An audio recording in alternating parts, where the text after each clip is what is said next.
నేటి ఆధునిక కాలంలో సెల్ ఫోన్లు పిల్లల భవిష్యత్తును దెబ్బతీస్తున్నాయని Amalapuram rural CI D Prashant Kumar ఆవేదన వ్యక్తం చేశారు. అల్లవరం మండలం తుమ్మలపల్లిలోని పాఠశాల వార్షికోత్సవానికి ముఖ్య అతిథిగా హాజరైన ఆయన కీలక వ్యాఖ్యలు చేశారు.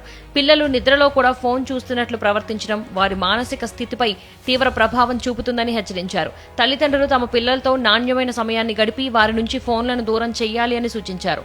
ఆస్క్, బిలీవ్, రిసీవ్ అనే సానుకూల సిద్ధాంతాన్ని పాటిస్తే జీవితంలో అద్భుతాలు సాధించవచ్చని విద్యార్థులకు దిశానిర్దేశం చేశారు. ప్రతి ఒక్కరూ డిజిటల్ వ్యసనం నుంచి బయటపడాలని ఆయన పిలుపునిచ్చారు.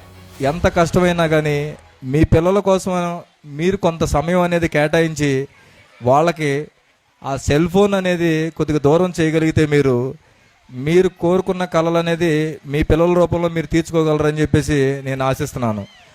ఎందుకంటే ఆ ఫోన్ వల్ల ఎన్నో అనర్థాలు ఉన్నాయి. కొంతమంది నిద్రలో కూడా మీరు సోషల్ మీడియాలో కూడా వీడియోస్ చూస్తున్నారు. చిన్నపిల్లలకి వాళ్ళకి తెలియదు. ఆ ఫోన్లో కూడా పడుకొని వాళ్ళు ఇలాగా సెర్చ్ చేస్తున్నట్టు అలాగా అలా బిహేవియర్ అనేది మీరు చిన్న చిన్న వీడియోస్ కూడా మీరు సోషల్ మీడియాలో చూస్తున్నారు.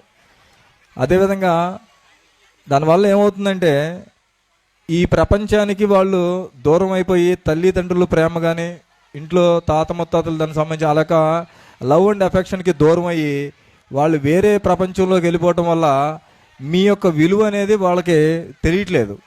మీ విలువ తెలియాలంటే, తల్లిదండ్రుల విలువలు తెలియాలంటే, ఇంట్లో పెద్దవాళ్ళ విలువలు తెలియాలంటే మీరు వాళ్ళతో కొంత సమయం గడిపితే 100% మీ పిల్లలు ఏ రకమైనటువంటి అంటే మీరు ఏ రకంగా వాళ్ళని చూడాలని చెప్పి అనుకుంటున్నారో అదే రకంగా వాళ్ళని చూడగలుగుతారు.